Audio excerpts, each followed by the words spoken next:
Starting up the old Geek Nights stream. All right. Dude. Since I've used my opening bit for the main bit, I need a new opening bit. Opening bit? Do I have an opening bit? I don't want to use the sad news from work. That's just a bummer on Geek Nights. Is everyone like putting flowers on his desk and shit? It was a her, but we're gonna do a thing. Okay. We're gonna do a thing for the family, I think. You got enough money, you should do something. Yeah, we're doing something. Something's gonna happen. This person was very much loved by everybody.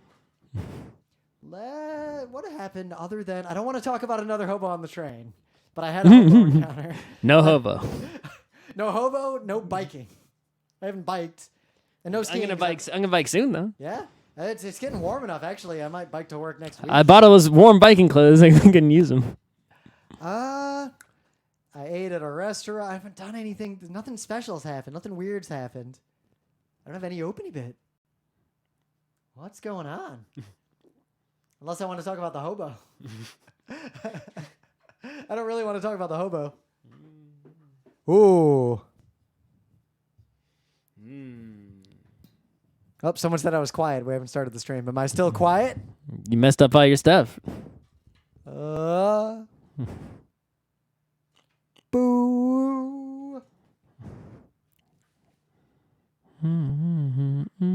All right, the mixer on OBS at least looks like it's fine. So, guess we'll just start. It's Thursday, February 14th, 2019. I'm Rim. I'm Scott. And this is Geek Nights. Tonight, we're talking about doing laundry because that's exciting. I will at least listen to the sky.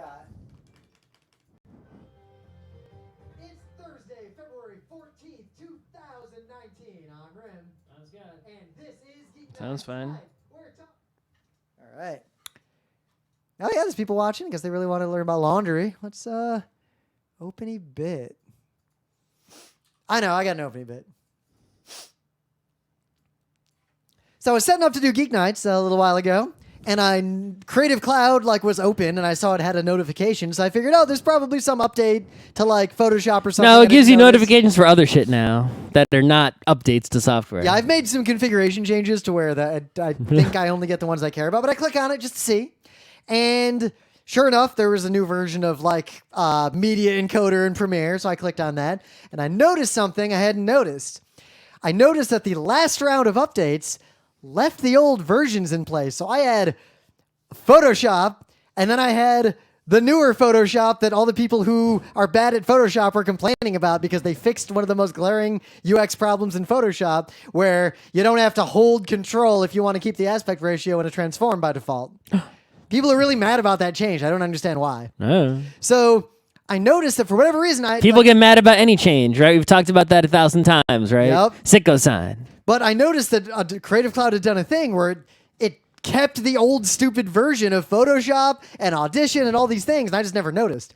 So I found the option that says, fucking just keep me up to date, never keep old versions, full steam ahead, damn the torpedoes. Yeah, I've had that version for a while. So I enabled it, and I uninstalled manually every old, the old Audition, the old everything. So because I just hit the Windows key and typed EU and I just hit enter, I've been using Audition 2018 for a while now, even though 2019 has been out for a while. So this is the first Geek Nights I'm recording in 2019, and it highlights the audio that's being recorded currently in super red, and it took me a second to realize that was because I have a new version, not because something's going wrong. Mm-hmm. Yeah, in terms of people getting mad about changes, it's remember people were so mad about the Twitter redesign. Oh yeah, people are so mad about Microsoft Office ribbons. People were mad. People are so mad. Just a couple weeks ago, people were mad about the new Slack logo, and I'm sure someone out there just now said it's still ugly. But guess what? Everyone stopped giving a shit, and Slack still works. You're still using Slack, so what the fuck does it matter? I think the new Slack logo is bad because it is primarily lazy, too derivative of every other goddamn logo these days, and somehow incorporated both a swastika and a dick. Yeah, but you know what? Doesn't matter. Of course it doesn't matter. It's not a problem. It's like you're gonna in 5 years if they try to change it again, you'd be like, change it back to the dick swastika. Well, like we always say, look at Long Island City. There's this giant, like, ugly neon Pepsi like ad from a long time ago on the waterfront. It's like I say, same thing with the Citgo sign in Boston. Same thing with the Tour de Fel. Right. All right. So. But yeah, don't get mad just because something changed. Yep, I'm not Deal mad. with it. Change yourself. I was startled by the fact that there's all this red in the interface that I'd never seen before, but it's fine. I just had to... Yeah, red is not a good color to use for something scary, but I guess red does mean recording, so that makes sense. Yep, especially because that red matches the red of the I have activated this channel to record from some, that all that biz. Anyway, actually, before we start the show, I'm curious, all of you out there, if I was to do a Patreon like exclusive thing, would you like a real talk tutorial on how to use Audition for podcasts? Anything you say, would you like? Someone's going to say yes, and no one who's going to say no is even going to say anything. I only want to do it if a lot of people say yes. If one person says yes, you can go Google for someone else who did a less good tutorial. I'm pretty sure if you have Adobe Audition, Adobe has there's an Adobe Tutorials like app that is on the iPad. So I've looked at those. So it's totally an aside, but I have watched the Adobe videos and they're pretty good. And I've watched a lot of tutorial videos for this kind of software. What I've noticed is that almost no one talks, like they talk about how to use Audition, but they don't tell you how audio works, and nothing seems to tell you that. I can't find tutorials that actually explain to people sufficiently like how to use an auto ducker or like what a compressor really does and how to tune it or any of that stuff for podcasting. I think you generally go to school for those things. Yeah, but it's not that hard to learn. I learned it by reading a few. I mean, every single computer thing, even Stack Overflow, nothing teaches you how a computer works. They're all teaching you, except for unless you take like the MIT Open Courseware, right? But I guess what I noticed is that the only good resources I found for that stuff are the way I learned, which is literally all these textbooks I bought used from the 90s from like schools on how to do audio. Yeah, I mean, people who have educations and know things don't often end up actually teaching the fundamentals of those things for free. Yep. It's just a thing. But as a result, online you find specific tutorials to do specific things. You can find plenty of like baking videos that are like, hey, here's how to bake this specific thing. But you can't find something that is like, here's the fundamental theory of baking. I can't find that on you. If you know where that is on the internet, like how I can, like just from knowing about the chemistry of flour, invent a recipe for a thing without having to like take a recipe from a cookbook, right? I've never found any. I figured the only way to do that is to go to culinary school, right? Oh, yeah, I guess. There's no other way to learn that? But I guess it's that I specifically see a lot of tutorials that explain how to do a specific thing in Photoshop or a specific thing in Audition, but they I don't want to say they teach it wrong, but they teach it in a way to where it explains why so many YouTube videos and so many podcasts sound like such absolute dog shit. Yeah.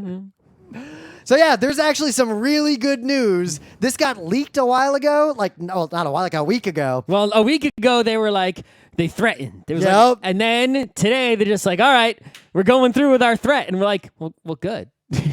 So if you didn't know, because it's important that I live in LIC, like where Amazon was going to build their stupid headquarters is like right there. We could see it from the window. Where if they built it, we would be able to see it like from here. It would block our view of fireworks. So that's why it's a good. Like I literally walk past that thing on a regular basis, like the place where it is. Right. So basically, Amazon they created this big hullabaloo, like, we're going to build a building. Every city and state, please fight to see who will pay us the most to build our building there as opposed to somewhere else. Yep. So you have cities being like, we will kill every adult male child in our city for you. Right. Like, cities were willing to be like, you don't ever pay taxes. We'll give you land. Please just come. Right, because Amazon won't pay the taxes, but the theory is that all the employees of Amazon still has to pay the payroll tax, stuff like that. Well, the New York incentive was they would actually give Amazon like a $40K credit against the payroll tax. But basically, the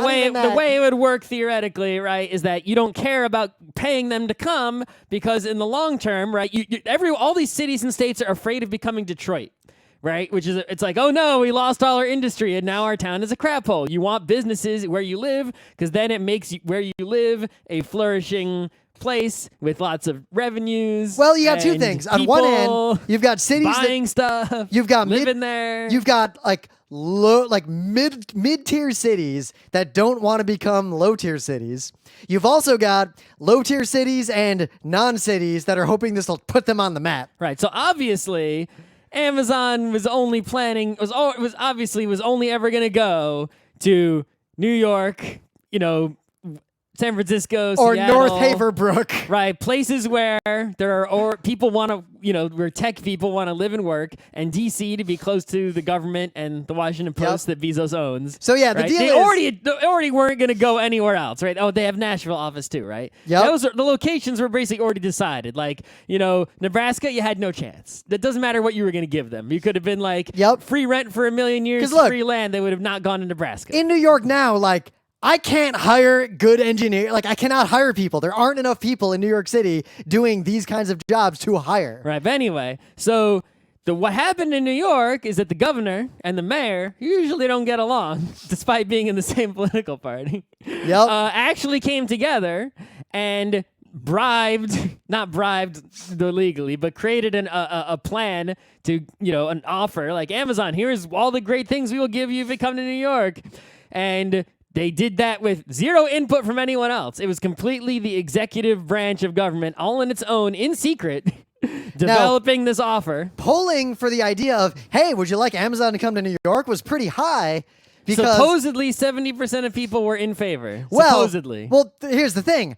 I am in favor of Amazon coming to New York. Well, sure. I mean, anyone who wants to come to New York and has enough money to do so, you're allowed to buy land. But that's the thing. You're allowed to build buildings. I can't stop you. Here's the thing. The only reason Google has offices. They're buying all of Chelsea Market, whether you like it or not. The only reason a company like Amazon wants to come to a place like New York is because this is where all the people who can do that work live. Well, you come to New York because it's New York. That's the only incentive you should need to come here. Yep. So and apparently that was the incentive they needed to come here. I was 100% fine with Amazon coming, like any company could. I mean, there are a lot of negative consequences of them coming, like all kinds of gentrification, fucking up the neighborhood, et cetera, et cetera. Which is going to happen anyway. But in principle, I can't stop you from coming. If you buy land, you're allowed to buy land. I mean, but here's the thing.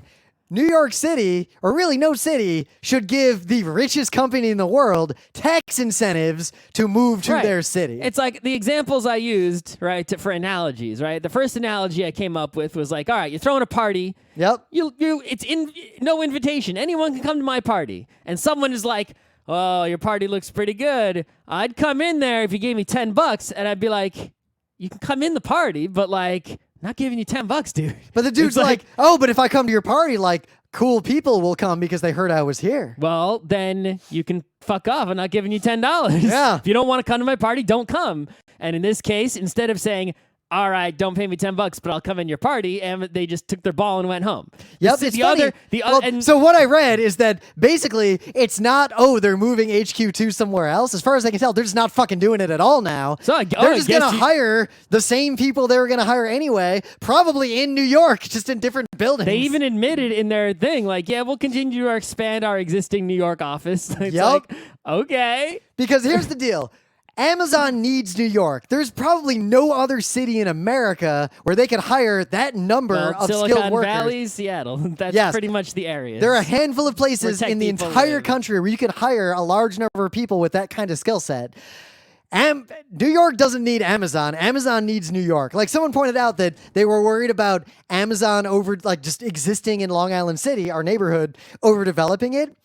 The place that Amazon's going to go is already overdeveloped. Is literally that gentrification. There is no stopping that train. Oh, I found a funny map that showed something interesting. There is no stopping that train. The place Amazon was going to build is literally the only undeveloped place left in the entire... It's not undeveloped. It's, where they have the LIC flea next to the Plaxall and the art thing. Well, it's underdeveloped. Everything there is going to go away. Right, it's still... Plus, it's not the Plaxall itself. It's the thing across that little canal. Right, yeah.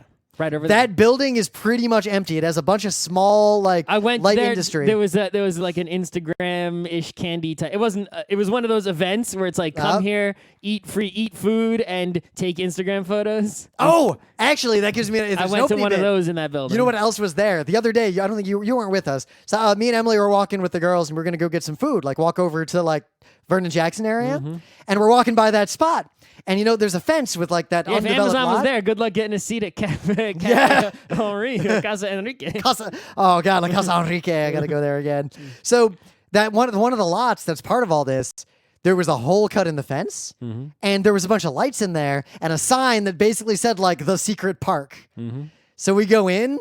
A bunch of hipsters had set up a bar with free drinks and a bunch of Christmas lights and a bunch of art installations, and were illegally running a like fancy park party in the vacant lot. Yep.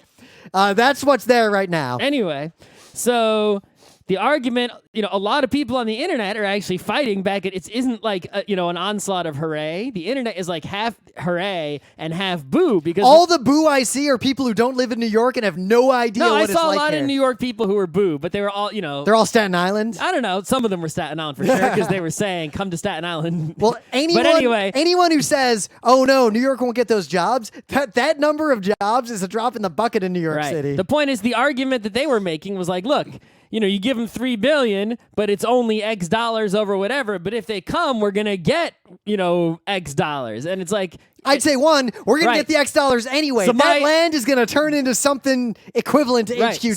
So my no argument, matter what. my argument against that is like, all right, so I'm going to go into the Apple store and I'm going to say, yo, Apple, give me that brand new top of the line iPhone for $1. Now hear me out. I know, right? That's a big discount you're giving me, but if you could get $1 from me, or you can get $0 because I'll go get Android. Yep. And you're missing out on all the money I'm going to spend on apps still. It's not like I can get apps for free. So to take your analogy further, right? So it's like to take your analogy further. If you go to the Apple store and try that, what does the Apple store say? They say, "Fuck off! An iPhone's $1,000. Eat a dick." So if you come to New York and you're like, "Oh, I'll give you a whole bunch of money. You're going to get so much taxes if I move in here. Just let me have all this stuff tax free."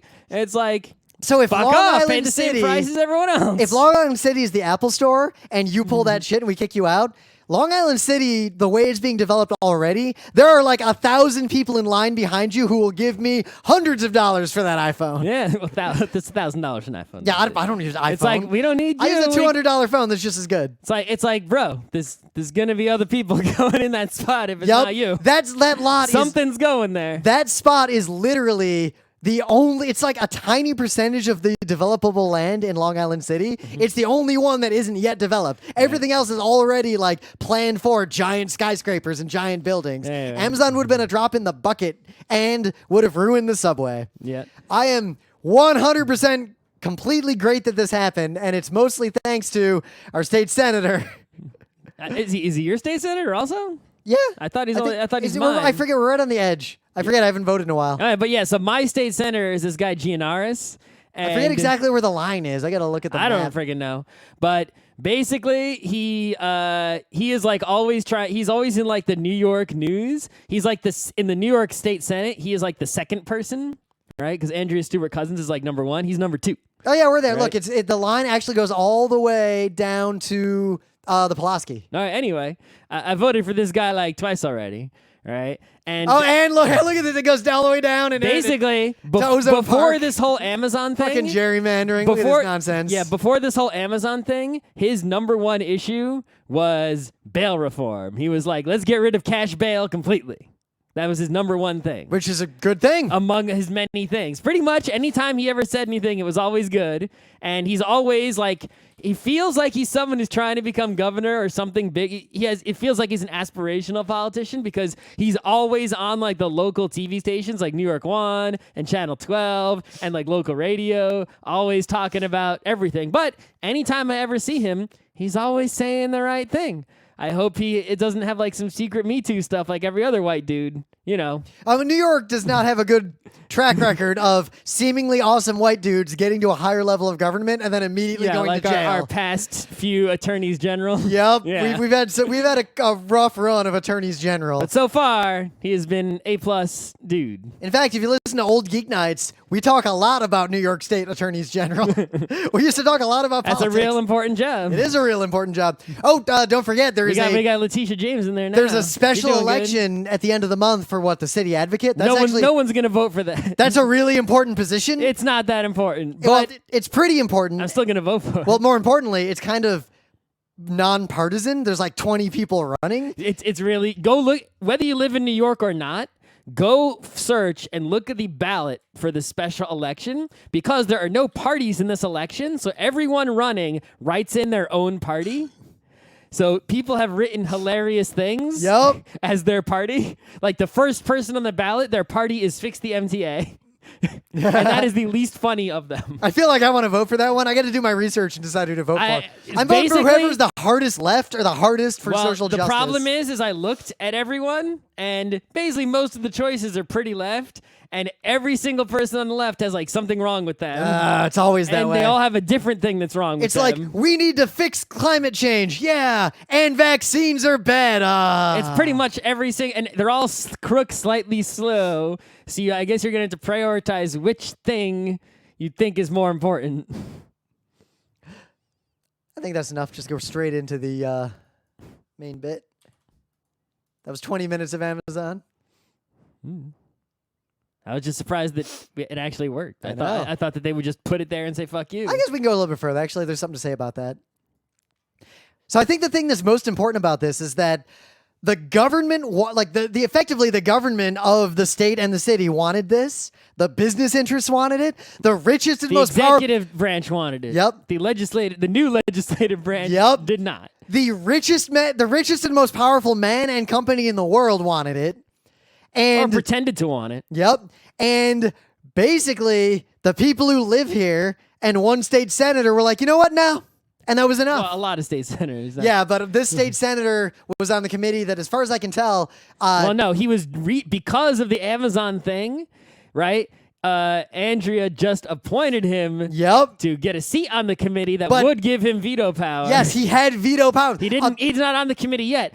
Cuomo would have had to put him on the committee, and there would have been some crazy fighting if he would have been like, no, I don't want to sign you off on the... Right? Yep. Anyway... So, direct action by the people affected worked against one of the most powerful things on earth. That's actually kind of amazing. And it goes to show, when we talked on GeekNights a little while ago, like the most recent election, New York State's government fixed a bunch of issues, and New York State... It's the same state senate. Yes, the same state senate that might give us single-payer healthcare in the state and fix a bunch of issues.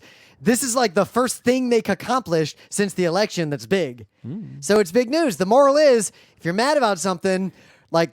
Also, we avoided setting a precedent, right? It's like, all right, if we pay them and then they come, it sets this precedent. Like, all right, now every company in the world can create this sort of fight and competition between all the different, local governments to see where they go to sort of run down their tax bill. And it's like, no, you can't do that. If you try to do that, you're just going to say, no, fuck off. I want to go further. I want to say if a company makes too much money, they're going to pay an extra tax to have the privilege of even opening an office here.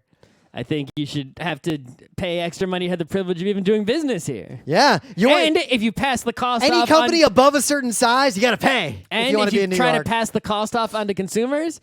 We don't. No, you can't do that. If you're charging people in New York more money than you're charging people in Indiana, then we'll fine you the difference. Well, here's a very specific example of that. So the traditional wisdom among libertarians who don't know what they're talking about is that... So all libertarians. Yeah, all libertarians, is that small businesses don't start in New York... And there's not a good startup culture here because state taxes and city taxes are so high, so they incorporate in other places. But the reality is a shit ton of those companies incorporate here and gladly pay those taxes because the benefits of being in New York far outweigh that cost. Yeah, I pay my huge-ass rent. It gets people say, oh, your huge-ass rent gets you this tiny apartment. No, it gets me Central goddamn Park. And it's like, yeah, but my huge-ass rent, I can just walk over and see every single movie ever, even really... super rare ones that get a limited run. I can just go see free opera. There's just free opera here. I can go to the Madison Square Garden and it's a subway ride home and I don't got to deal with the parking. Yeah. Or driving. I can walk over there and laugh at the spot that was going to be Amazon. I can see legendary historic works of art for free. Just up there they are. I can watch That's all included in my rent and tax. I can watch the Rangers lose, and then it's only like a 10-minute subway ride home instead of an hour drive. And I can get any cuisine of food immediately after the game, even though it's super late at night. Yeah. It's like those are all the things you're getting for that money, and you're basically you could pay the same money, and if you got all those things, yeah, guess what? Your apartment in Podunk would just be as equally small because you spent your money on that other stuff. Now look at that from a business perspective. You need someone who knows, I don't know, IBM WebSphere MQ, horse, like animal husbandry, and I'm trying to think of another third thing, and audio engineering. You'll probably get 10 resumes inside of an hour if you're in New York and hiring for that. Yeah, but if you're in Nebraska, you're going to get one guy. You'll get a guy who knows about corn. You'll get a guy who knows about corn and horses. The horse guy probably. Yep. Good luck with the WebSphere guy. Also, if anyone knows a IBM WebSphere MQ admin in New York, I'm actually looking for one. You actually use that? Yeah, I got. There's reasons. I thought you knew WebSphere. Do not let anyone know that I know about WebSphere. I thought you knew it though. You worked at IBM. As far as people in my company know, I don't know anything about WebSphere. I want to keep it that way. Oh, I should let them know. Do not tell anyone that I know about WebSphere. Everyone Rim knows about WebSphere. He worked at IBM. He had to install WebSphere. Don't ever use WebSphere. No, don't. All right. Use WebCube. Yeah. Just use like Kafka. Anyway. But anyway, things of the day. So if you're a longtime Geek Nights listener, one thing you might know is that I'm a super roller coaster nerd. Like, I'm that guy where you're like, oh, that's a really tall roller coaster. And I'm like, yeah, that's a B&M. You can tell because of the sound it makes and how it's got that little bit at the beginning. And see how the tracks are shaped differently? Like, it's a problem. So this video is really good. You don't need to be a weird roller coaster nerd to understand it. But it basically talks about how B&M roller coasters, this one company that makes a certain kind of roller coaster, they have one of their defining characteristics is that they're really loud. They make this it's hard to describe, but they make this really smooth, resonant whooshing sound when they come over that first hill. Like, it's a very distinctive and loud sound. Wouldn't you want it to be quiet, though? Why would you want a loud roller coaster? Well, because it's loud in a fun way. Like when you're riding you're driving a sports car that has a really fun, loud sound. Like, it's kind of like that. Couldn't you just use speakers and make a fake sound? But why? It's not like a Harley where they make it shitty on purpose so it makes the sound. It's more like the engineering of the roller coaster had this side effect where it sounds a particular way. That's fine in a normal amusement park. But if you have an amusement park that has a bunch of houses around it, you can't have this loud-ass roller coaster at the edge of the park. So this video explains how this problem is solved, and it literally involved filling the tracks with sand. Hey, we're running out of sand. Don't use sand on that. Yep, well, they're using sand for this. And you know what's even worse? They got to use the good sand. No. But put that sand back on the beach. So what it talks about... I'd rather be on the beach than the cool thing is, they for this one roller coaster, they filled the whole fucking thing with sand. But because of this... like the metal tubes? Yeah, well, no. Let me find the diagram. So they didn't fill the metal tubes because they would have to cut every tube open, fill it with sand, and close it. So they filled the box that holds the tubes up. That's a lot of sand. But then because of this, all the future versions of this they designed, if they built a roller coaster that uses this particular type of setup and they knew it had to be quiet, they filled the tubes with sand from the beginning, using way less sand. And this talks about how, here's an example of a job that's hard to hire for. The Canada Wonderland needed to hire an acoustical engineer to tell them how to make a roller coaster quieter. Imagine having that job. You grease it up. Make it go faster. Okie dokie. Just cover the whole thing in grease. Have you got any grease? Really, it's like, imagine if the roller coaster had the top quality, instead of wheels, just the top quality ball bearings as wheels, sealed in on the track, and the track was super lubricated, and it was it's so greased that I could push the coaster along because it was so well You would be surprised how easy it is to move a coaster car. I'm just saying, Yeah. If it was if you just take a penny and grease it up and put it on a flat piece of plastic and grease it up and slide it around, it's like whee! Yeah. Right? So just imagine a roller coaster like that. But anyway, this video is the right level of explaining this without going too deep into the roller coaster grognard stuff. Yeah. Anyway. It's a good video. So I found a video that was so rim Oh that my I had God. to claim it as thing of the day so that Rim would not perhaps stumble upon it on his own and use it as thing of the day before me because it is a A+ tier thing of the day. That has happened before. Scott will be like, hey, check out this thing of the day. And I'll be like, I saw that a week ago on Fark. I claim it. It's mine. Here's proof I saw it before you. Anyway, so this it's also, I'm rewatching it Adventure Time for the beginning. I'm like in season 5 somewhere. Ooh, that's when it starts. The plotty stuff starts. No, to the pick up. plotty stuff actually starts in season 1. It does.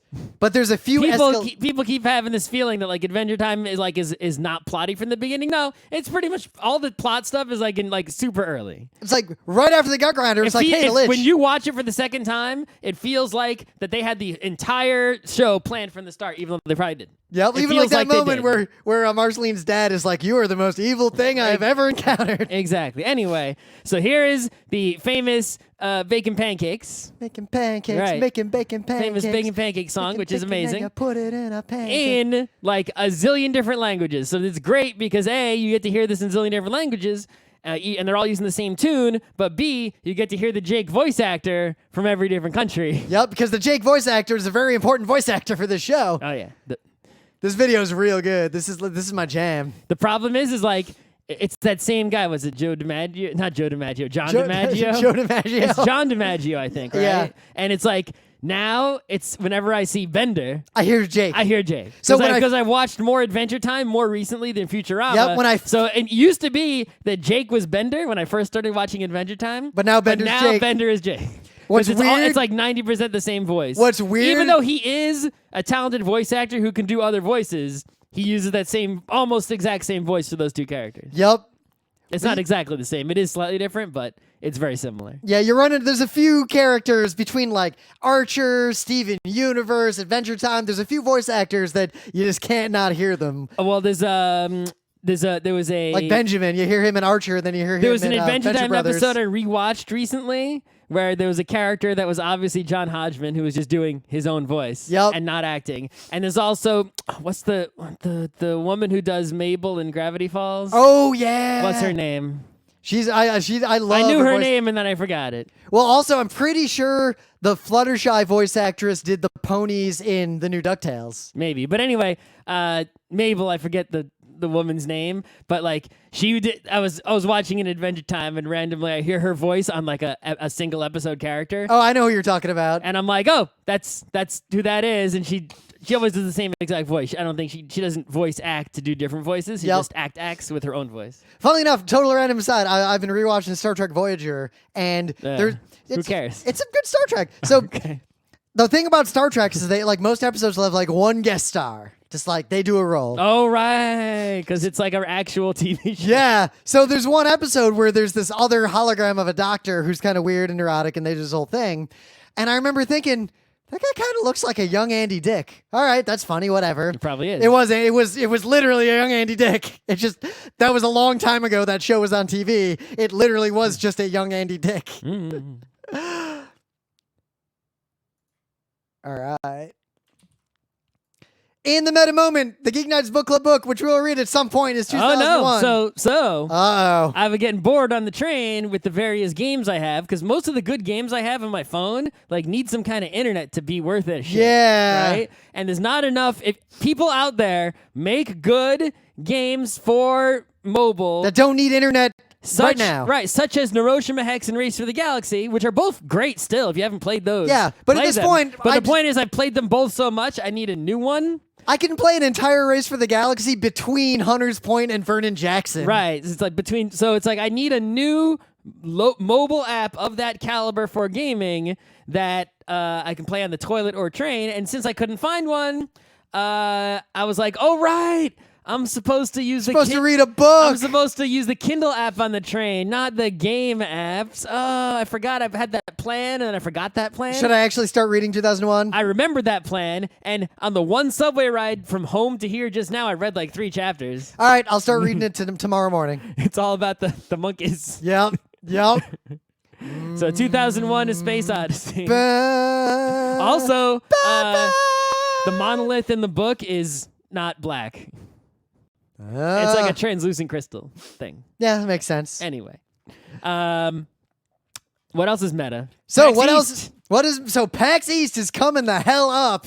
We will be there doing at least one panel. It's a brand new one again. We're on a roll. Sometimes PAX is like, even though we have a new panel, they'll be like, do the one you already did twice because people really like it. But we've been on a roll of PAX has given us our brand new panel. So we've got Friday, March 29th, 3:30 p.m. in the Cuttlefish Theater. We are doing The Real Harm of Games. It's going to be a real talk panel. Right, so usually what happens is I come up with something weird happened, right? It's usually I come up with a thesis and then I explore, I research and get a whole bunch of supporting stuff, just like when I was writing papers in school. Yep. Right? So I had a thesis.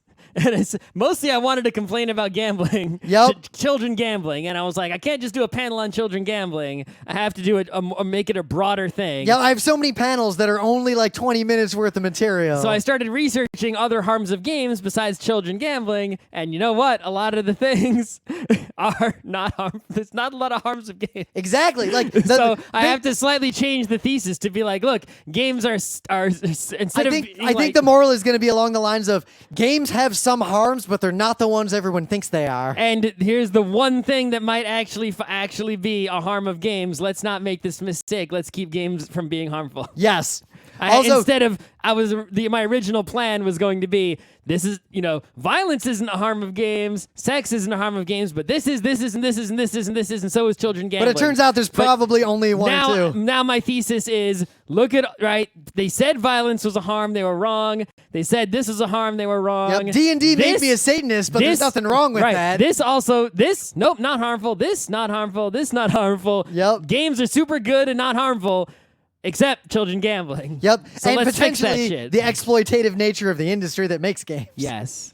All right. This will be a good panel. Yeah. So stay tuned. You notice the other thing that's weird, we're on a roll of doing panels that required a bunch of research. I think we might have tapped. I did an amount of research to where I went one level deeper than Wikipedia. For like a number of minutes that had 2 digits in it. Scott, for rare game mechanics, I was actually reading essays. Oh, no. I read an article on Psychology Today, which is actually a legit website. I found an essay, like a legit fucking essay, talking about rondels.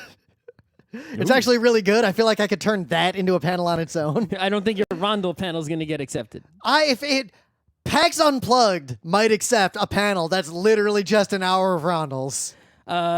Maybe we should... Rondels and orthogonal adjacency in hexagonal grids. Anyway, we will be doing at least that panel, and otherwise, we're just 4 days of PAX. Like, go to PAX East. It's real fun.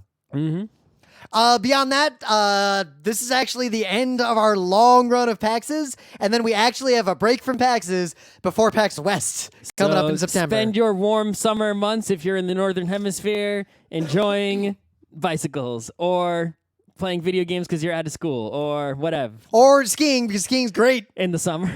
Well, it's not summer yet. I'm talking about between PAX East and West is summer. Between PAX East and West, there is still a little bit of skiing. Anyway.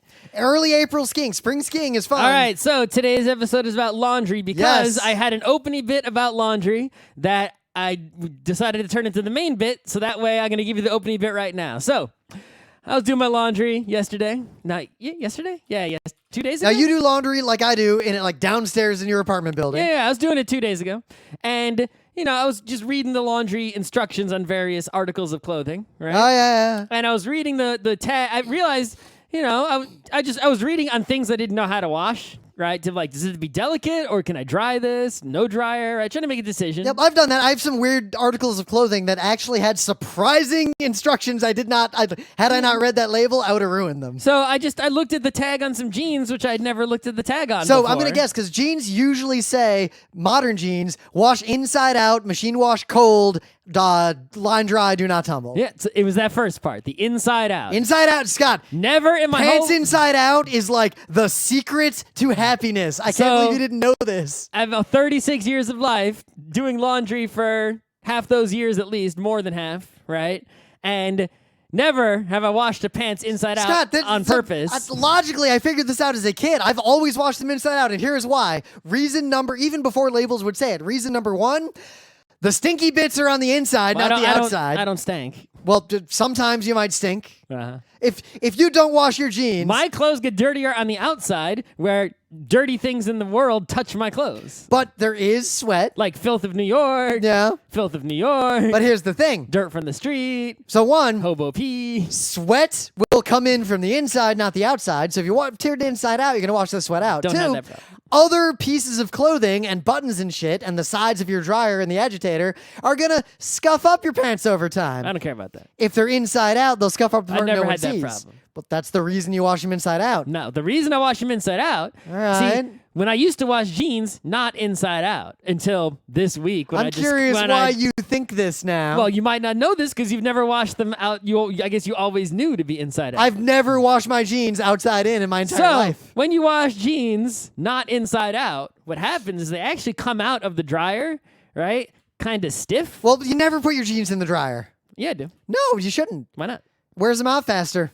They're fine. I never Okay. had that problem. I never put my jeans in the. Well, so. We'll talk about dryer in a second, but first, let me finish so the inside another out. one says, have my jeans look like jeans, but they're actually just spandex, so I can't put them in the dryer. Well, anyway, so they come out all stiff, and the pockets on the inside of the jeans They're still wet.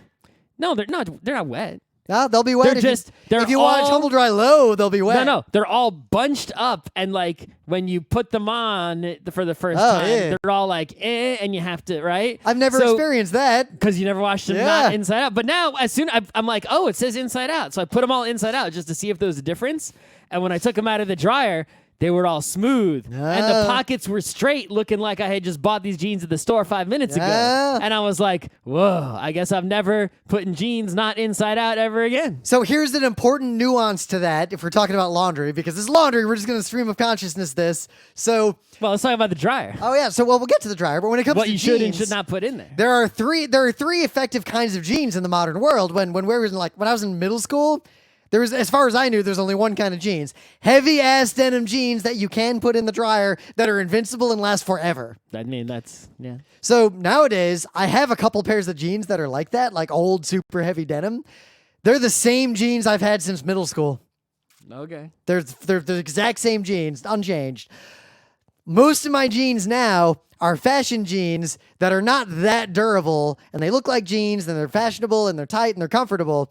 But if I like crawl around on my knees working on stuff, it'll just ruin them, where old jeans are invincible to that. Mm-hmm. And these jeans do not work well in dryers, so they're all like line dry. And another set I of don't jeans buy I have, fancy fashion like jeans. the I jeans just I'm wearing buy normal now, jeans. these are denim interwoven with spandex. Yeah, I have some of those, but they're just fine in the dryer. I didn't. These you put them in the dryer, they'll ruin them. No, they haven't been ruined yet. I've been doing it for a long How time. long have you had them? Years. How often do you wear them? And when it's cold.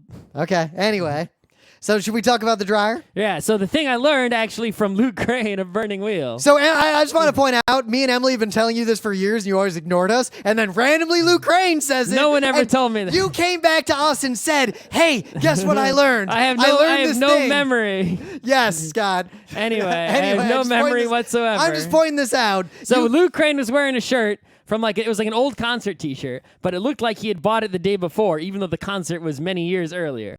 And I was like, how's your shirt, how does your printed nerdy t-shirt look like it's fucking brand new, even though it's clearly not brand new, and I've seen you wear it before? And he's like, just don't put it in the dryer, right? So any t-shirt, like a nerdy t-shirt that has stuff printed on it. Like if you want to like keep it in pristine like condition. a concert t-shirt or a PAX t-shirt or a t-shirt you bought from fangamer.com or the Yeti. Or Well, is it screen printed in the old way, like the thick way? Like yeah, but I mean, pretty much any shirt with anything printed on it, period. Your favorite webcomic, you bought a t-shirt from Topetico, whatever it is. Well, it depends on the process, because there are some modern methods of printing Yeah. that don't suffer from this The point problem. is, all those t-shirts, right, that if you want to keep them in A+ condition and not have the print get all cracked or break apart or fade away or generally get ruined, wash them cold. I was already doing that. Yeah.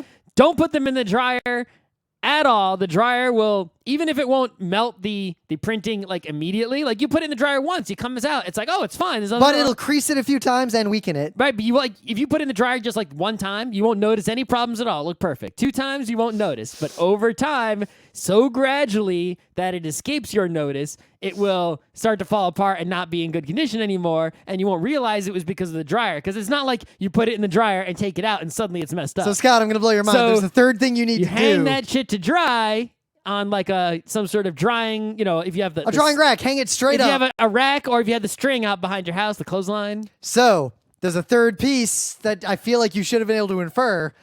When you put it in the washer, especially if you have a top loader that has an agitator, put it in inside out. Hey, it's inside out, so it doesn't really matter. It does. Well, it does if it's thick screen printing.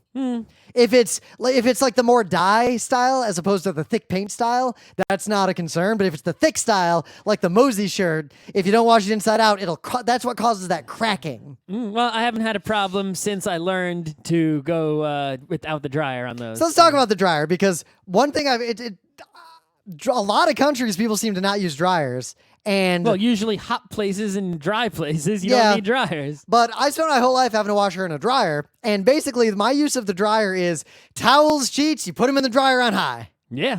Gotta make sure that shower curtains, you put them in the dryer to kill all the mildew. Because you get fabric ones if you're good. Don't get those like nasty plastic ones with the weird smell. And clothes you don't care about, like shitty socks, old, like proper denim jeans that are invincible. Anything I wear to sleep. Underwear. Like climbing shirts that I'm gonna wear out, work clothes, anything like that. The things I don't put in the dryer. Like a collared shirt that can go in the dryer. Yep. Or shirts that are old enough to where I don't care. Or like a plain old pant, like a khaki pant can go in the dryer. So I did the thing a long time ago, not a long time ago, like about a year ago, where I declared bankruptcy on my socks, and I decided that I will only have, I'll get one type of sock that I like and get a ton of pair of that exact sock and no other socks. All the weird socks gone. I put socks in the dryer.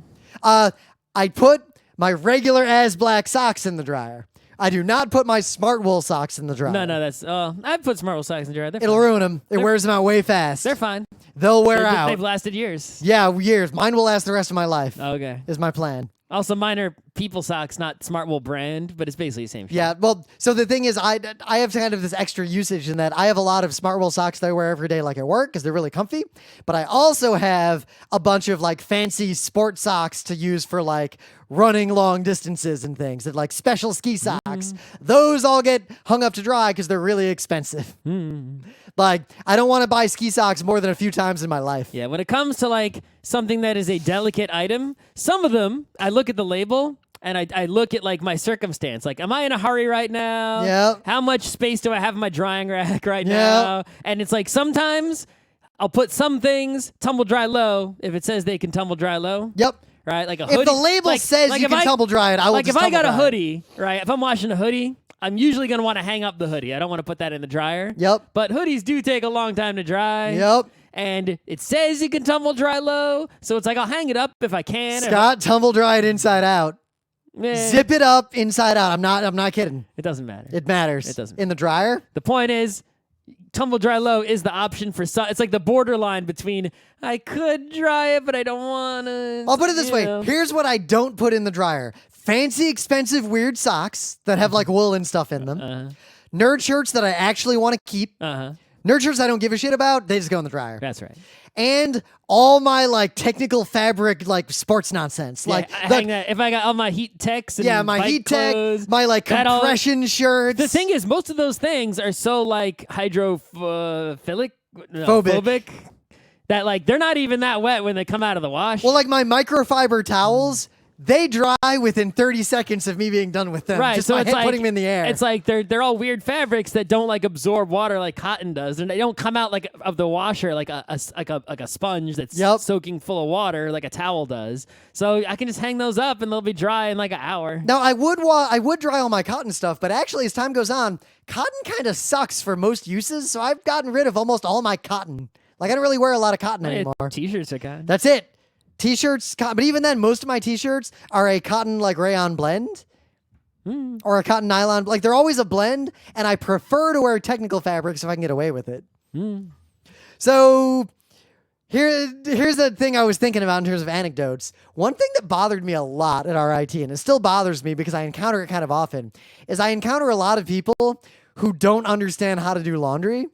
and I observe people when I'm doing laundry really badly and clearly ruining their clothes and not understanding. Well, I think it might not necessarily not understanding, but it could just be not caring. Could be right? not caring. You But look like, especially at college, a lot of people are just like, they just fucking throw everything in one washing machine. Yep. It's like, it saves them money. It works. At least their clothes don't smell. But If like the clothes I knew come out, they're I knew people at fine, RIT freshman year mostly. who were afraid to do laundry because they didn't know how, and they took all their laundry home every weekend. Well, that's bad upbringing. That's not. Yeah. That's not knowing how to. There's nothing laundry specific. Well, 'cause I That's remember- a society problem that is not is so off topic. even in high school, like my family just did laundry in a big unit, so I never really did my own laundry in high school. Even I mean, laundry just got done. I didn't think yeah, about I it. didn't do laundry that often when I was a kid, and my family did my mother did the laundry Yeah, for everybody. same. But here's the right? thing. So when I got to- when I got the to- thing is, when I was moving away, I'm like, oh, I guess I have to do my own laundry now. Hey, mom, show me how to do laundry. Oh wow, And then when I went to RIT, the first day I got there, I said, all right, you showed me how to do laundry. I remember what you said. I did it once, but I'm like, let's go to the laundry room just to look at it, and you tell me which buttons to push. And she's like, oh, yeah, use that one and that one. I'm like, okay. And then So I knew I went how a to do little laundry. different at RIT. The first time I did laundry, when like that, basically the first week we were there after Anime Club at RWAG, I went down into the tunnels and I went to do laundry, and I just looked at the tag in all my clothes and I sorted them based on what the tag said, and then I just Common did what the sense. tag said. Yep. That was it. It was fine. I mean, we Meanwhile, basically- in our goddamn building, the The building point is, we tried. but in our goddamn building, the building we live in now, on 2 separate occasions, and possibly the same person, started a fire in the dryer. All right, that's a problem. That is weirdly common because people don't know. The dumbest thing, if we're talking about dumb things I've seen other Okay, people do, I saw the dumbest thing I've seen someone do in a laundry room is they were drying their clothes and they were putting in, they have those dryer sheets. I don't use those. Yep. But I mean, they have a valid use sometimes. Yeah, right? generally I would avoid those things. I don't but- use them. I used them at the beginning because I thought like it was a necessity, but I've stopped. Years and years ago I stopped. But it's like, when I did use them, I put 1 sheet in the dryer, and that was all I did, right? And I guess it's supposed to reduce static or something. Yep. Theoretically, maybe it works, maybe it doesn't. I have a static problem, so I guess I don't need them, right? Yeah. I It's saw not like I'm someone. carrying ram sticks around everywhere. Right, I saw somebody doing laundry. They opened up the dryer and they were putting in like tons and tons of dryer sheets in one. It was like they put in like maybe 20 sheets for like one dry, and I'm like, what the fuck are you doing? I watched someone in Colony at RIT. I remember this moment with crystal alacrity. So I'm like doing my laundry, and I hated doing laundry. Like I tried to minimize the number of times I had to walk to that fucking laundromat to the point that I would think that's wait. because of having to use pay laundry. I tend to build up a big old pile Yup. and then do it. Whereas if I had my own machine, like in my apartment or house, I just do one load. I whenever. would be doing it like, as soon as I had enough to fill the washing machine, I would do it. So I was over there like doing an infinite amount of laundry because I had waited until I literally had nothing left to wear. Exactly. Yeah. I was wearing the loincloth boxers on that day. Yeah. Under some jeans that were dirty that I wanted to wash, but I didn't have anything else to wear to go to the laundromat, so Yep. they weren't getting washed. Yep. And while I was there, I saw someone basically take a like 2-cup like kitchen measuring cup, completely fill it with detergent, Oh, and no. pour it into the top of the washer. No. And So I was thinking I should stop them. They were already too far into the process. I just decided to ignore that is there situation. a bubble flood? So yeah, I came back to get my clothes out of the dryer, and I see that person is now standing there in a panic. There are suds covering the floor of the entire laundromat. Yep. And that person is standing there like trying to figure out how to get their clothes and sneak away before they get in trouble. Right. So I don't entirely blame that moron for that mistake. I also blame the laundry detergent industry, right? So Yeah, when because you what buy do I- laundry detergent, I buy the yellow one, the Arm & Hammer one with no smells on it. We That's get like 'cause the that's what I've used- method smellless That's one. what I've used my whole life, and a few times when I've used other things, I think I got a rash, so I always use that same one. Yep. But basically, it comes on the cup. There's a lid to the bottle, the jug, that is also a measuring cup. It's super convenient. And inside that cup, there's like, if you just look at it, there's like a ring, and like a darker ring where like the screw part is, and like you sort of feel like your OCD wants to fill up to that line, right? and it sort of like feels like the right amount for that cup. But actually, if you look in the cup, there's like these very hard to see measurements, right? And they're labeled A, 1, 2, 3, maybe even 4, I forget. I only ever use A or 1. I use 1 if I like completely jam-packed the whole washing machine full of towels and it's like full. And I use A pretty much for everything else. Well, because we use concentrated stuff. And there's we put like a teaspoon in for a 1 load. Yeah, and like there's a big sign in the laundry room that's like, use a quarter cup. Oh my God, I'm using less than that. Laundry detergent, like take some of it. It's just like soap. It's like whatever. And like mix it with water. It goes bananas. Well, here's the thing, It is too. like crazy. Part of this is that top loaders need more detergent and are way less good at washing clothes. Oh, yeah, but I get side loaders. Top loaders are the worst possible. I've only actually ever used side loaders. Top loaders are mostly only common in the American Midwest, and they're bullshit. Like, do not use a top loader. In my house growing up, the dryer was a side loader, but the washer was a top loader. Top loaders are just ass. They're the worst. But it's like, ever since I left home, I've only ever used a side loader. Yeah, well, one, because laundromats, so side loaders use less energy, clean your clothes better, damage your clothes less, and require less detergent to clean the clothes. So a lot of people are used to, when they lived in their house with their parents, the old top loader that actually needed a lot of detergent and kind of sucked at washing your clothes. Modern washers need like 1/10 that amount of detergent. But anyway, it's like, yeah, you don't need that much. And Rims, so we were talking about detergent before the show. We use super concentrated stuff. I put like a teaspoon in. Yeah, Rim is using not only the super concentrated stuff, which is fine, you're using like a bunch of different things. I just use one thing, one detergent to clean absolutely every clothing in the universe. Don't do sports. We have 2 kinds of wash it. Well, we have normal clothes to wash, and we have weird sports clothes that get stinky and need to be washed differently.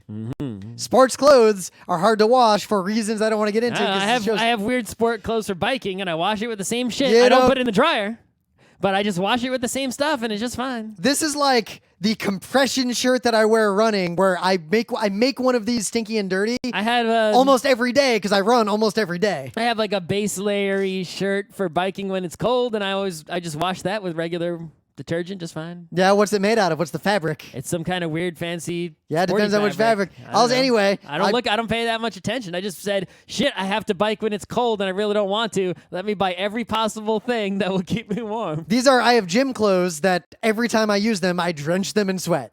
So they need to be washed, and technical fabrics are hard to wash, so we use a different detergent and some borax for that, because borax just makes laundry awesome. Borax is good for Play-Doh. That's about Borax is great. Just dump some borax in with your detergent, and it'll wash your clothes way better. Borax also costs basically nothing. Zero. It's like free. Like on Amazon. It's like when you're going to buy baking soda and it's like, oh, how much is this baking soda? It's like 30 cents. It's like, oh, okay. I bought a package of borax that will last us for years possibly, and it costs nothing. Yeah, it's like, no matter how poor you are, in fact, if you're poor, there's certain things you can afford. If you're legit poor and like really need to save money, use borax instead of detergent. It'll wash your clothes pretty good. Like it works, and it costs nothing. Yeah, not like expensive as Tide. Like other laundry detergents like are so expensive that like I was reading stories about like people using laundry detergent as like currency. It's like buy drugs and other black market stuff. I believe it. Baby formula is the same thing. Where it's like they would rob a drugstore, steal detergent or formula because that was valuable stuff, right? And then buy drugs just instead of like selling the formula and then getting money and then buying drugs, they would just give the formula to the drug dealer. Yep. And it's like laundry detergent was also a very expensive item. So the fires. So one day. Oh, the dryer fire. Yeah, one day we're just like, I in the guess apartment. someone had a flammable clothing and put it in there and on high. So I'm not sure. Because there's 3 main ways dryers will start a fire. The main way not cleaning the lint trap? Yes, is in a house. There's as opposed someone to a in my building. apartment building who does not clean the lint trap because every time I go to the dryer, I have to clean it up before I dry. I was down there drying, and like my neighbor was also down there washing like after me. And then I go and I go to the dryer. and because they were putting their wash in, I just took the wash out. So I was going in the dryer, and before I go in the dryer, I take the lint trap out and I go to clean it. And she's like, I guess you're not the person who doesn't clean because there was someone who doesn't clean the fucking lint trap, and they were checking to see if it was me, and it wasn't me. I was about to say I would have checked, and it wasn't them either because they were accusing me. They were suspecting I might be the one, and I wasn't. That narrows it down. It does. It's not either. It's someone of the other 12 apartments in the building. Good fucking God. Do you know how many house fires that kill people are caused by lint traps not being cleaned out? Yeah, do you know every time. Do you know how many people don't know the lint trap exists? Right. There's a lint thing in your dryer. Every single dryer in the world has this. Every single kind. Hopefully, if you're the only one using it, you don't have to do before, only after, right? But before and after a public dryer, you take it out, you go to the trash, and you put all the lint in the trash. Because lint is... And then you put it back. Lint from modern clothing. Your air conditioner has a filter like this, pretty similar too. Clean that out like once or twice a year. Yep. So also, if you have a stove, there's a little grease trap in the fume hood. Change that periodically. Oh yeah, at the top. Yeah. Also, your dishwasher, some dishwashers, I think most dishwashers have like a filter. Have like a thing at the bottom that you got to clean out. Go to YouTube to read about that. Yep. Watch about that. But a huge number of fatal fires in the U.S. are caused by people who literally don't know the lint trap exists eventually start a crazy fire. If you follow New York Fire Department on Twitter, they're always tweeting good fire safety tips like know where the stairs are, check the batteries in your smoke detector. Lint is... Clean out your fucking lint trap in the dryer. Lint is crazy flammable. If you smell gas, fucking run. So a corollary of that, the other thing that lint will cause a fire in is if you have a house, you probably have a tube. The exhaust tube? The exhaust tube. Lint gets into that tube as well. Yep. And that tube will slowly, every now and then, you got to take that tube down and clean it out. Someday that tube's just going to explode in a fireball. Mm-hmm. So... Lint is super flammable. If you want to start a fire, like you're going camping, bring some lint with you. Yeah. And then you can start your fire way easy with some lint, way better than twigs. I had an emergency fire starter kit. I put in a couple of Ziploc bags. It was a bunch of lint, a bunch of basically like wire foil, and a 9-volt battery. Mm-hmm. Those three together, you can start a fire in any weather. Yeah, lint is like, whew. So the second thing that starts fires is the other most common thing. People are just dumb and they don't connect the action they took, like, I am putting this thing in a box that's going to get hot for an hour, with maybe this thing, if it gets hot, will be dangerous. So they'll put, like, fake leather, clothes that have, like, rubber on it, or flammable shit on it. A lot of times that stuff will just melt and get ruined, but sometimes not so often fire. Or it'll melt and ruin the dryer and the clothes. Another thing, so I worked in a dry cleaner for, like, many years during high school, right? And basically, we didn't do any of the cleaning in the place I was working, so I didn't get cancer from dry cleaning chemicals. But people would give me clothes, and I have to sort out their clothes and tag them and stuff so that we'd give the right person their clothes back, because everything goes in one giant washing thing, right? So one thing I had to do was check everyone's fucking pockets on everything to make sure they didn't leave anything in there, right? And I found a lot of pens that would have exploded with ink, a lot of wallets full of money, a lot of other weird stuff that people left in their pocket before they did laundry. Bunch of matches, and a bunch of lint. That would have not been good if it went into the washer, and especially the dryer or the dry cleaning machine. So now, whenever I do laundry, basically as I'm sorting my laundry like into the different loads I'm gonna do, I always check the pockets on fucking everything. Yep. Every now and then I miss something, and then the laundry comes out, and it's like, oh, there was a business card in those pockets, motherfucker. I've never missed anything because I worked at a dry cleaner. But I see it happen to other people. I'll go when I open the dryer, I'll see like a receipt that's all wadded up and was clearly washed and dried. So yeah, basically, I'll see coins in there. I was sitting in the apartment, and Emily and I, we both kind of smell smoke. Uh-oh. So I'm like, I walk around the apartment, like, definitely. See, like, I don't leave on the fire alarm, but I leave if I smell smoke. So it's definitely not coming from anything in the apartment. That's good. So I go in the hallway, and it gets stronger. Okay. So I go to the stairwell, and I open it, and it's like the stairwell is full of smoke. Uh-oh. So I'm like, well, we're either going to stay in our building, I'm going to go barricade myself in my apartment because it's a fireproof building, like I'm safe in the apartment. You can take the other stairwell. Or I'm just going to leave. On the other side of the building. Other stairwell, also filled with smoke. Both stairwells? Yep. Uh-oh. So I hold my breath, and I walk down the stairwell, just seeing, because the alarm hasn't gone off anywhere, and I get to the ground floor, and I come out, and I see a girl who looks like she's in her early 20s, and the doorman. And the girl is crying and saying, just let me go in. I didn't do anything wrong. And the doorman's just like, nope, you're staying right here. And basically what happened was she put something in a dryer she shouldn't have because she didn't know how to do laundry. And she turned the dryer on high and it fucking caught on fire. Yep. I hope she's got renter's insurance. Yep, because she was responsible for like many thousands of dollars of damage to the laundry room. Yeah, of course you are. She really wanted to go and get something out of the dryer so she wouldn't get in trouble. And it was clearly not her fault because it was clearly her fault. So the other thing, this happened again. Just cleaning clothes is suddenly so dangerous. A few months All later. you gotta do is clean some clothes. Back in the old day, you taking clothes, get them wet in the river, rub them on a board. So a few months later, this happened Now again. you're starting fires. And I saw that, what I'm pretty sure is that same woman, like, in the room when they were, like, trying to sort out what started the small fire. It wasn't as big a fire. Pretty sure it was the same person who caused the problem Why would you again. make the same mistake twice? So, Fool me one time, after that, but 2 times? the laundry room put up all these signs that were basically like, oh my God, don't fucking fuck up your laundry. Jesus Christ. Here's how to use a dryer. Oh my God. So the third thing that will cause a fire in your dryer is something Gasoline. well, yes. Throw a battery in there. If your clothes are dirty with, say, flammable oils because you were doing bike maintenance, do not put them in the dryer unless they've been thoroughly washed. Yeah, well, why would you put something in the dryer before you put it in the wash? Because it's wet, because they got rained on and they're dumb. I don't know. I guess if you were working on a car, you got oily, and then it rained, and you're just like, oh, my clothes are wet, and you just put it in the dryer immediately instead of going in the wash first. Yep. But yeah, the washing detergents are really good at getting rid of oil. Like, actually, whenever I get all greasy from, like, messing with my bike chain or something like that, what I always use is Dawn dish soap.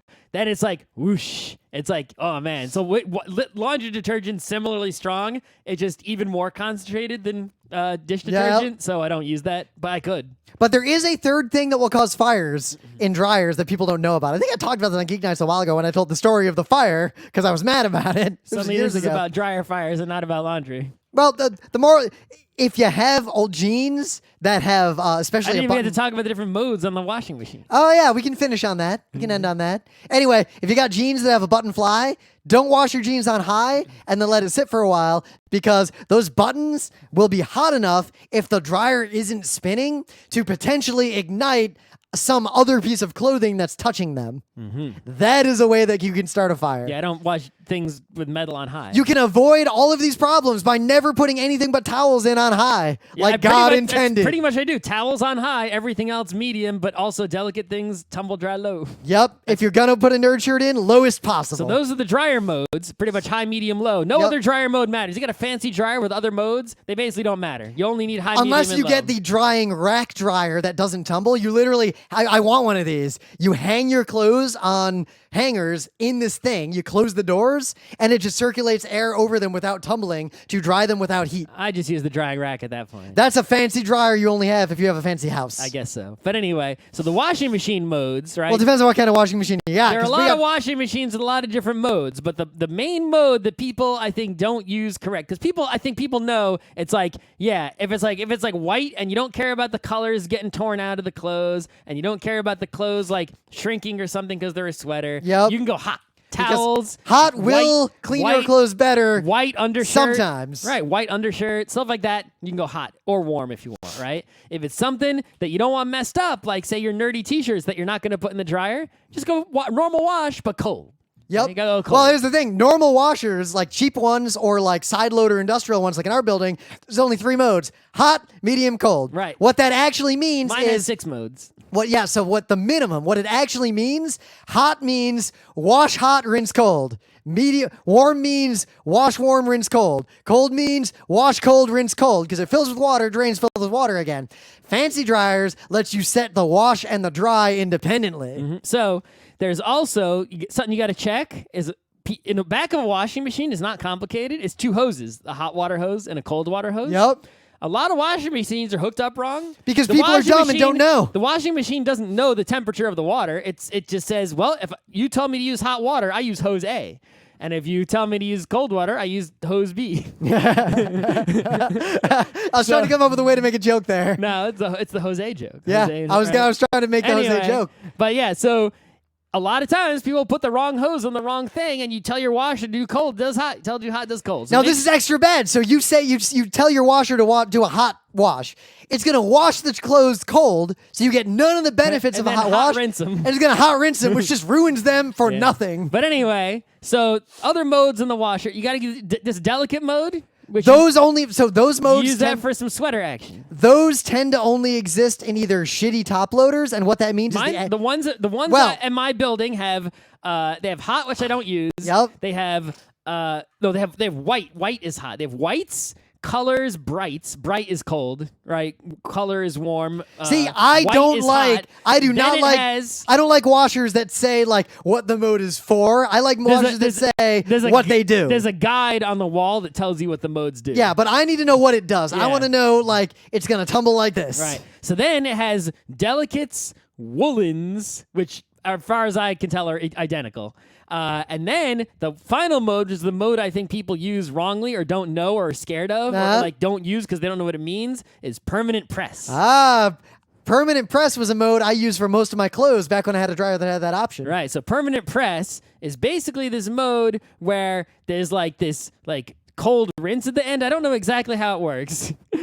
I'll be honest. I could Google it. Yeah, the reason you use permanent press is basically for clothes that you would normally iron, and you don't want them to be too wrinkly. It washes them in such a way that they won't be too wrinkly. They Yep. won't, right? Now, So, most for of example, these modes are only relevant to top loaders with agitators. No, because we have the a side different- loader has permanent Yes, press. here's the problem. The differences between them are way less with the side loader because the main reason there's so many extra modes in the top loader is that if the agitator spins, it fucks up your clothes. Anyway, Like, look, I read right now on what permanent press cycle washes the clothes that wash and warm, rinse cool, not cold, cool, and the agitator is set to low, and the spin cycle at the end that wrings the water out is also not that fast. So the clothes get dried less in the washer. Because that last cycle, I don't want to get into all this, but basically the actual parameters you can set in a top loader are the heat of the wash, the heat of the rinse, whether or not there is a secondary rinse, how fast the agitator spins or moves, how fast the thing moves at the end when all the water is drained to wring the water out. Some modes will not do the ring at all because that'll mess up like a woolen, for anyway, so example. permanent press is great for like dress shirts, Yep. dress pants, Khaki pants. Yeah, pretty you much got khaki pants with a crease, you put permanent press. Right, anything that's going to get wrinkled and you're going to have to iron it later, or you hopefully maybe want to try to avoid ironing, that's when you use the permanent press mode. If you've got clothes like that, maybe save up enough of them to fill the whole washer and wash them all together so it's more economical. Oh, and you the don't other- want to like wash a bunch of jeans and then put in one dress shirt on its own wash. Oh, there's one more parameter I forgot about. It really only applies to top loaders. How full is the load? Like you're only washing one shirt? You'll fill the tank with less water. Yeah, don't put too many clothes in either a washer or a dryer. They have a capacity. It's only designed to clean so many clothes at once. You put more in, your stuff just won't get clean. Yeah, it's like it cleans better when you put the right amount of clothes in. You put too many clothes in, it can't clean all of them. They don't all really get clean. You know, if you put too much stuff in the dryer, it won't all get dry. Yep. You got to, right? Put in the right amount. Don't put in some ridiculously tiny amount. It'll get super clean, but it's a super waste to run the whole washer to clean like one pair of underwear, right? But make sure you put, a reasonable amount. If you're jamming stuff in and trying to squeeze it in, too much. Yep. If there's no empty space in there whatsoever, too much. Yep. There And should be some empty space, but it shouldn't be like super empty. and all this is much less of a concern again if you got a side loader. Side loaders are You still don't want to overload the side loader, but at least the side loader won't have like some weird unbalanced problem. Yeah, an overloaded side loader will still wash your clothes better than a Kinda. normally loaded top loader. Yeah. Anyway. I think that's enough laundry talk. Yeah. Bam. Stop this.